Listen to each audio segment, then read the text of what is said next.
तो हनुमान जी भी ये कह देते कि राम, हमने रावण की अशोक वाटिका के फल खाए हैं, अब धर्म कहता है कि हम युद्ध रावण के पक्ष से लड़ेंगे। देखिए आप कितना बड़ा अंतर है राम कथा और कृष्ण कथा में। लेकिन हनुमान जी ने तो नहीं कहा ये।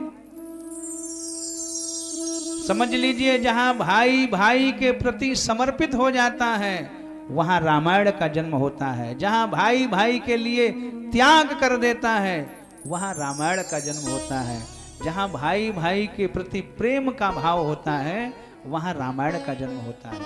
और जहां भाई भाई के विरुद्ध खड़ा हो जाए, जहां भाई भाई युद्ध के लिए तैयार हो जाए, सूच्यग्रनेव दास्यामि विना युद्धेन केशवा, वहां महाभारत का जन्म होता है।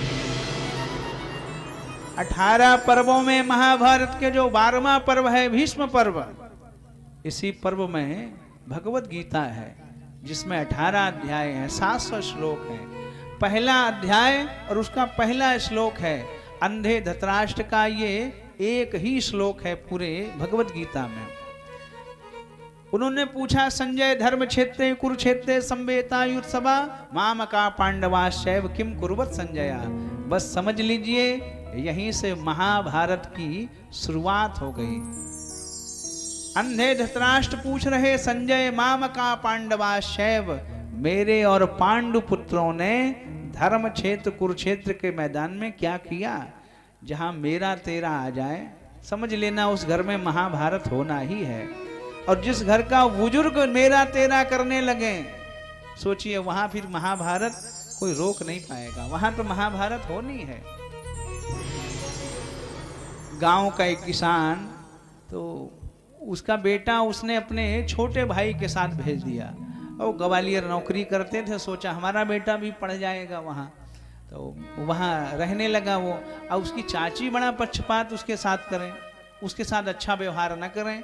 चाचा के सामने तो ठीक व्यवहार करें, बातचीत करें, लेकिन जब चाचा चले जाएं तो उसका व्यवहार अनुकूल नहीं रहता। एक दिन संडे की छुट्टी थी, चाचा बैठे कुर्सी पे और अखबार पढ़ रहे थे। तो देखा उन्होंने अचानक एक बड़ा कमजोर पतला सा एक कुत्ता आ गया अंदर, गेट खुला था।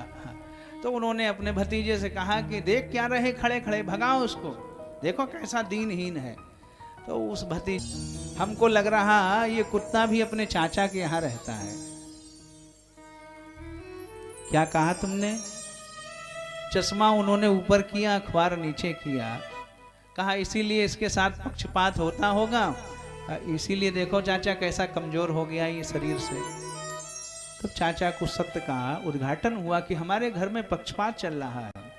समझ लेना जिस दिन घर का मुखिया अपनों के बीच में मेरा तेरा करने लगेगा, उसी दिन उस परिवार में महाभारत का जन्म हो जाएगा। आज रामायण जो समर्पण का विषय है, जो त्याग का विषय है, जो प्रेम का विषय है, आज घर घर में पढ़ी जा रही है। आज लोग राम कथा करा रहे हैं। बोलो कितने घरों में महाभारत पढ़ी जाती है। राम कथा हमारे जीवन की आचार संहिता है, हमारे जीवन का वो धार्मिक कॉन्स्टिट्यूशन है, हमको जीवन कैसे जीना है। राघव जी खड़े हो गए, कहा परशुराम जी सब प्रकार हम तुम संहारे, क्षमो विप्र अपराध हमारे, हमारे अपराधों को क्षमा कर दीजिए। मैं अपना शीश झुका रहा हूं, आप अपना कुठार चलाइए। कर कुठार आगे यह शीशा, भगवान ने सिर झुका दिया। लेकिन परशुराम जी का फरसा नहीं चला।